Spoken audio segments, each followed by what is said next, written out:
Hey guys, Poker Mindset Performance Coach, and I'm Kamal here. I recently did an interview with PLO coach Runchuks, who runs the strategy site BluffTheSpot. And today I'm going to be sharing with you some of the best questions I got asked and the best answers so you guys can get some good value from it. So the first question I'm going to answer for you guys today is, how do you beat procrastination? Here's what I had to say on the interview. Yeah, so I agree. That's the 90% of the problem is not having a clear start time that you respect. Not that you put there for other people, but that you're a professional, you create a schedule for yourself, and you're going to get started at a set time and respecting yourself to do that. But on the other side, there is things that distract us. So when it comes to procrastination, it's generally internal distractions. Either you feel bored, you don't feel like playing, or external distractions where you notification on your phone, you're on YouTube, someone's speaking to you. So you've got to think about your environment and what leads you to procrastinate. Is it that you're getting internally distracted by your own feelings, or is it external? And with procrastination feeds on indecision. It feeds on those moments of waiting around. So what I like to do with myself and the clients I work with is create little systems that allow them to get started. So often we don't feel motivated to do a task until we begin doing the task. It's very interesting kind of myth about motivation that when you're motivated, you do stuff. And very often we get motivated after we start. So your job as a poker player, in this instance of procrastination, is just to get started. So what you can do is like literally create a minimum requirement where literally you can just go, instead of doing a 5 hour session, which is a bit overwhelming for the brain, you might procrastinate on that. But you know what? I'm going to start regular lobbies for 10 minutes. I'm going to start regular lobbies for 10 minutes. If I don't want to play after that, I'll end my session and that's it. I'm fine with that. And realize that by giving the brain an easy solution to get started, you've solved the problem for the most part. Because once you get going, you're 10 minutes into your session, you've overcome the procrastination bug, and it's easy to stay in motion. Things in motion stay in motion. So probably 99 times out of 100, you'd continue a session longer. So yeah, try and find a quick way to get past the procrastination. Maybe you're overthinking the task in hand. Maybe you're getting distracted by things in your environment. If you are, you've got to control your environment better. And yeah, I'd say getting started is the key to that. So find a way to get started quickly. What you said about the environment, I think it's worth emphasizing that it's super important. And how many times I've seen people having their phone buzzing all the time when they're playing, or all sorts of other notifications. It's just bad. You committed to playing poker. You're supposed to know these are the hours that I'm at work. So make sure there's no distractions, no external, stimulus that can actually distract you from the game. And it's so easy to do. Just put the phone in the other room.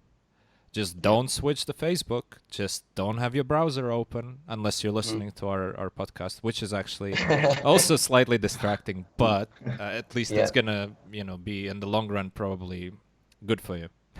Yeah, and there's also like you can use apps to help you with this process as well. So I would say the phone one's amazing. Like, don't have your phone on you. If you do, airplane mode at the very best, but generally don't have it in the office when you're grinding.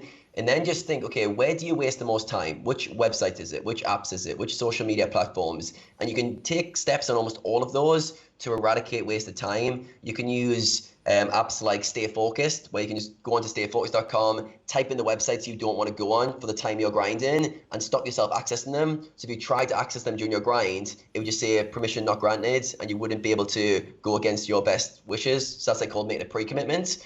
Or you could, you could basically eradicate those social media platforms as well. So for example, I've got something called Newsfeed Eradicator for Facebook. So if I go on Facebook on my desktop, there's no newsfeed. It just comes up with a motivational quote, which dramatically decreases the time I spend on that platform. Just little things. YouTube as well is a thing called DF Tube, I think it's called, where basically it will remove all the suggested videos down the side of the screen. So you can take steps to stop you going against your best wishes and stop having to use all your willpower. I know how addictive it can be just to click on your favorite website, to watch your favorite YouTube stuff. So you've got to like play around with it and figure out how you can kind of block yourself from doing the things that are impulsive to you. There's lots of apps you can use these days to make your life easier and make pre-commitments in advance, so that in the moment you're not dragged around by your desires to seek some instant gratification. The next topic we dug into was how to create a poker/work environment that's separate from your other environments. And this is really important for poker players to do, to create that divide from when they're working to when they're having the free time or when they're socializing. So this is what you got to do to make sure you're doing that. If you don't take the steps needed, you've got this very mixed environment where it's like, oh, I work from here. This is where I get my free time and go on YouTube and socialize. This is also where I live, so it's my free time. This is where I eat from, the same location. You've got this very mixed environment, which what it does is it basically doesn't allow the brain to know what's expected.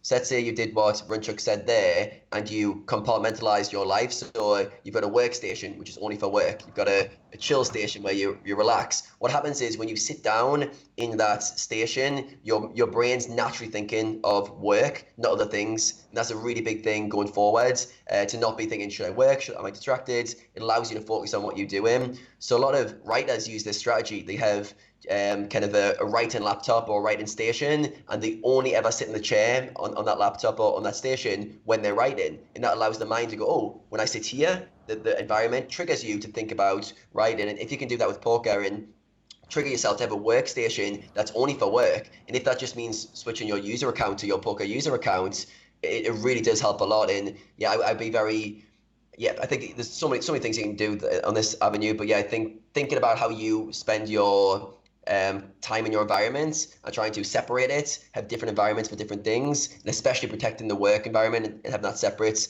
super plus EV going forward. The next question was one of the best questions I've ever been asked, and possibly one of the most difficult. The question was, if your story ends in 15 minutes, what would be the title of that story and the 1 to 3 sentence description? Basically, summarize your life, what you want it to be about, what you want to be remembered by legacy-wise, in 1 to 3 sentences. Go. I don't know the title exactly, I'll come back to that, but I'd like the narrative to be, I was somebody who lived life on their own terms, tried to do what he wanted with his life. I gave more than I took in terms of the people I was around. I had good relationships, good friendships, and give slightly more than I took in life in general. And I was a fun person to be around, and I enjoyed the experience of life. I didn't take it for granted, and I lived it the way I wanted to. The story of that title would probably be, I can't get a title. I'll come back to the title because that's so hard to narrow down to like 3 words. My life so far is all about improvement and getting better, and also about making a lot of different experiences. I think looking back, I mean, I did so much. I've seen so many different countries. I went everywhere, and I think that's what's really important to me, the improvement part, but also seeing different things and see something new and experience something new. All right, so I'll go with my answer. I love the question. It's a really tricky one. Haven't thought about a thing like this before. Well, I suppose in a few sentences, the description of the story would be that I've tried and I'm trying to perfect the learning process and an improvement process, constant growth as a person and professionally and personally. And it happens to be around poker for me. If it wasn't around poker, it would be about something else. I'm really passionate about learning and improving the way I'm learning. And poker just gives this beautiful avenue of testing your skill against other opposition from the comfort of your home, which happens to be great. I guess the title, I would just put, I haven't finished yet, something like that. That would be my title. The next question is what you need to do to optimize your warm-up and cool-down for an online poker session. Let's look at what you're trying to achieve from both the warm-up and cool-down of an online session. So the warm-up's basically to get yourself primed and ready to play your best poker, right?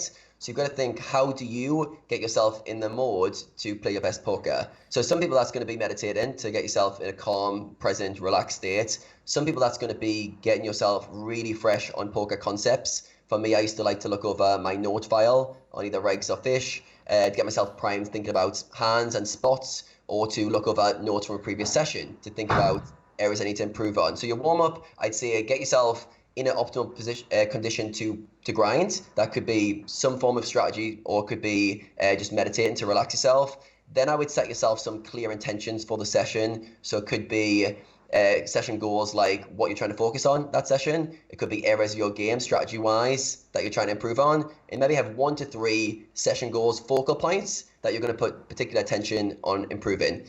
Then when it comes to cooldown, it's basically, in my opinion, a cooldown, the kind of objective of that is basically to detach from poker, but also to do a bit of reflecting. So I think a great protocol for cooling down is to analyze your session, give yourself a quick scorecard, something like rate your performance overall, rate your decision making, rate your focus, and rate your tilt control. Those kind of scoring cards out of 10 after each session, just to give yourself a summary of how you did.